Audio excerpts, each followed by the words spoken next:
What is up, guys? Welcome to the second video of the LS Training and Nutrition YouTube. So today we're going to be talking about basically picking the right muscle movement isolation exercise as to based off of what you're trying to hit. And there's a lot of different things that go into this depending on what you're trying to do, whether that's build strength or get a better contraction to grow for better hypertrophy or whatever it might be. Or maybe you're just trying to do some more athletic stuff, plyometrics, that kind of thing. One way or another, a lot of it works together in the different realms of fitness as a whole. However, they do differ but that's a whole nother video. So basically what we're going to be talking about is in this video is target muscle will come down to a lot of different aspects of it. So the angle of the origin to insertion of a certain muscle will determine what angle is better to be used to hit certain parts of the muscle. Now there's a couple of different muscles, different types of ones that do, what's the right word I'm looking for here, differ based off of the way you're trying to contract it, because you can contract a lot of different muscles in a lot of different ways. So a great example of that is the way you bicep can contract versus say a pec is completely different because they're two different types of muscles. They're both skeletal muscle, but the way that they insert and originate on your body is completely different than the other. So the angle of which the muscle say originates versus inserts is going to come down to how it's hit and the way you should be trying to hit it. Wrist orientation can be a big part of it too. I cannot stress that enough, because going from, say, for example, and really quick, insertion versus origin, obviously the definitions right here. Insertion, it moves during contraction. Basically, it's farther away from the body. That's what distal means, distant. And then origin doesn't move during contraction, proximal, close to the center of the body. So just to break that down for you guys, bicep, insert, down here, farther away from the center of my body. Origin, up here, closer to my body. That's 9 times out of 10, that's just the way it works. I don't think there's any exception for that, but I'm also not a science-based lifter, and science-based lifters typically know a little bit more about this stuff than me. And which there is a lot of truth when it comes to science-based lifting, which this is kind of, I wouldn't even call this science-based lifting. I feel like this is just more almost common sense if you've been in the gym long enough, which I've been working out since I was 14. So, and I'm certified in several different areas of fitness. So, with that being said, I've been around the block a little bit, so I have a pretty decent idea of what I'm talking about, but I'm no Jeff Nippard by any means. And then motor unit recruitment, basically what that means is stronger contraction in a certain muscle based off of how much of the motor units in the muscle you're recruiting. All that means is you're getting a stronger, more intensity of a contraction while you're contracting said muscle through a workout.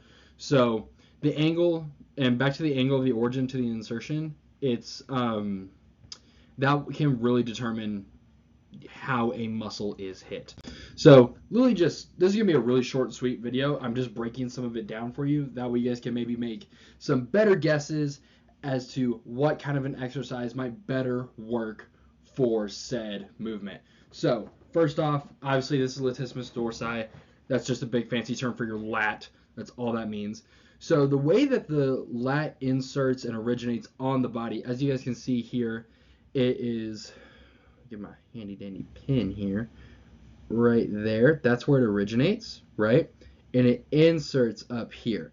Okay, so with that being said, all that means is that the lat, the way that it inserts on your body, it inserts up here. It originates back down here. Meaning that when I contract my lat, it pulls down almost at like a diagonal. That's why you have a high to low row and a low to high row. So, but with your low to high row, if your arm is like this with a, what's the word, supinated grip, which basically means palm up, you're going to hit your lat more. as to where if you have a pronated grip, palm down, you're going to hit more upper back.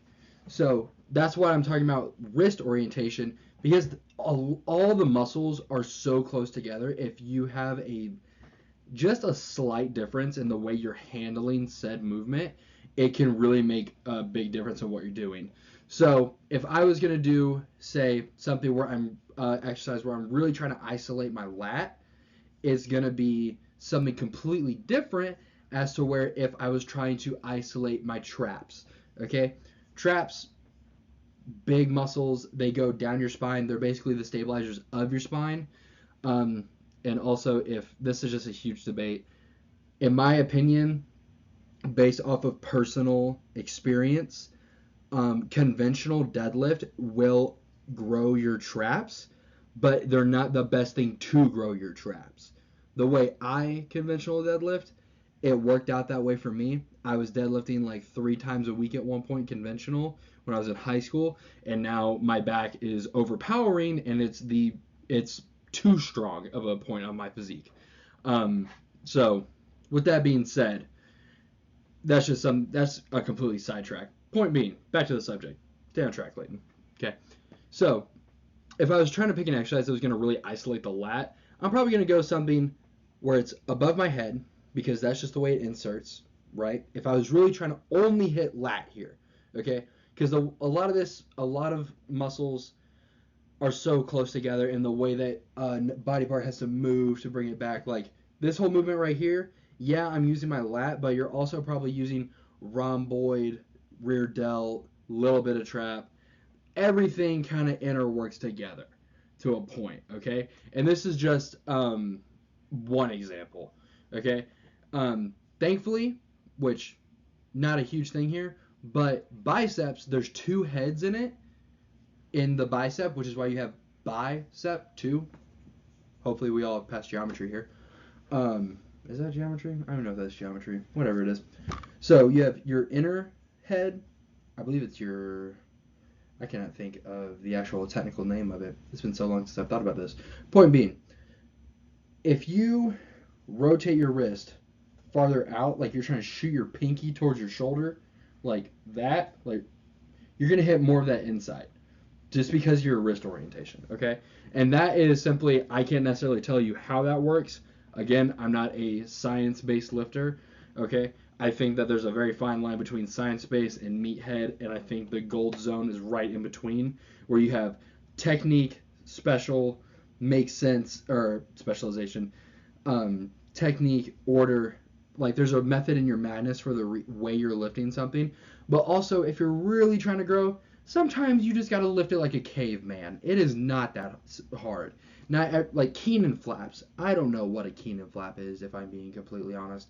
And if you do Keenan flaps, all praise to you, brother. I'm not hating. Personally, I think it's the dumbest looking exercise on the face of the planet. But that's just me. And I would never recommend that for my clients because I don't understand what you're trying to work necessarily. Now, if something comes out where that is obviously like the best new thing, I probably still won't recommend it to my clients because it looks stupid. Some things can look stupid and work really well. I'm a prime example of that. But, like some exercises, you don't need to be extra. Keep it simple, okay? You don't need to do this 17 different variation of lat pull down to grow your back, okay? I say for each muscle in a workout, right? And a lot of these you're going to hit them in multiple different areas. 8 movements in a workout at max an hour and a half, max. When I was on prep, I was working out in a span of probably an hour just because I was not messing around and I was trying to be intentional and very intense in my sets. So 8 movements, good amount of volume, but not too much volume because if you get into way too much volume, you start causing, that's a whole nother video. Not too much volume. 8 movements. I would say no more than maybe 26 sets in a given workout. 20, in between 20 and like 22 is like gold zone for me. I love a nice, good 20 to 22 set workout. That's just the way I roll. That's not including warm-up sets, by the way. I'm a firm believer in warm-up sets. When you properly warm up, you don't break as easily, essentially. But with that being said, so next example, pectoralis major. Now, the pec and lat are actually really similar in the kind of muscle that they are. I believe it's called like a fan muscle, the way that it inserts. So if y'all will notice here, I'm trying to get a good color, that way y'all can see the difference. There's like little segments as to where they come across, and it looks like it's different parts of the chest. So if y'all can see that, for one thing, good job. You can tell that there's something different about this. But that is why you have incline and flat dumbbell press, okay? So people will try to focus only on flat bench for like growing their chest, which, don't get me wrong, I love flat bench for growing your chest. I did that all throughout high school. I still do it. I'm 20 now. Like, I'm an advent bench guy, okay? I love benching. It's a ton of fun. I believe make training fun again, dude. If you only train to just do this and do that, if you're not training to do something like out of enjoyment, why are you training, man? You gotta have some fun with it, because you will be 10 times more intentional with your workouts if you are having fun while you're training. But anyways, point being, that's why you have different variations, because if you guys see here, I would say starting at that area right there, you start getting into maybe some decline movements from that red line down. You would hit decline probably to really nail that lower area of your pec.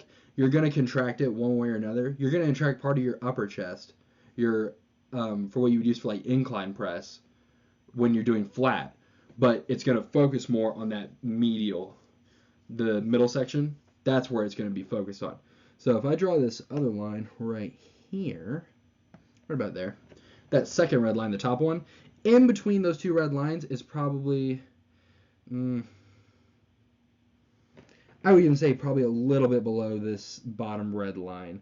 I would say a little bit below that, still above that third blue line right here, right there in that area. Yeah, probably right in between those red lines from top to bottom is where you're going to be nailing your middle chest on flat bench. Now, if you're going to go to incline chest, you're going to probably still going to recruit a lot of your middle chest, but you're going to focus on this big upper part here, which gives you a nasty side chest. Because when you hit a side chest and it's just like right there, you know what I'm saying? It looks like you have like a ferret like under your skin. It's just a lump just right across there. You know, get a nice like that. Oh, dude, side chest looks fantastic. It's killer. I love it. I love it. I love a good side chest pose. Anyways, all that to say, method in the madness. If you're trying to hit your lat, I would most likely go for, say, a underhanded, so supinated grip, high to low row. I'm also an avid guy for pull-ups. I love pull-ups. I have all my clients do pull-ups if they're trying to grow their back. Assisted pull-ups if they can't do that. Pull-ups are perfect for that. But really anything for lat growth, if you're pulling something over your head down with a big chest, like almost like you're doing a pull-up, you're going to hit your lats and you're going to be fine. You're going to hit some rear delt with that too. You can't truly isolate any muscle, okay? No muscle can be truly only activated by itself ever. That makes no sense, okay? If I am doing a isolated chest press, for example, hammer strength, perfect example, hammer strength incline. If I do that, I'm not fully isolating my chest. It's going to be more targeted, and it's going to be because you're taking out your stabilizers, you're taking out a billion different variables in that, bracing because you're sitting in the machine.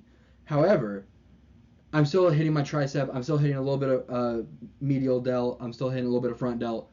All that to say, it's not so much as you truly isolated one muscle.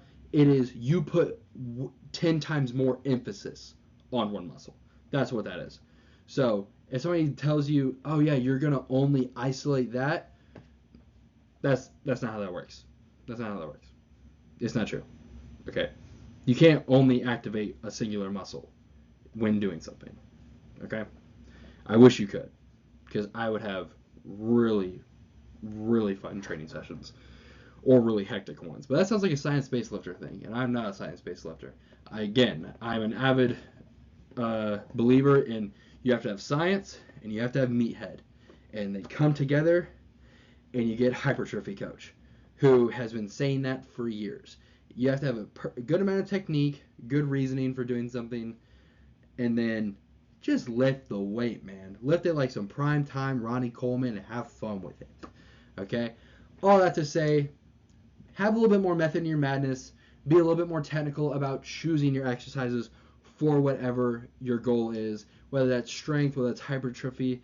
If you have any recommendations or questions or videos that you would like to see as the viewer on me explaining something, please leave it in the comment section. I will get to it. And I hope you all enjoy the video. Please like, please subscribe, and see y'all in the next one.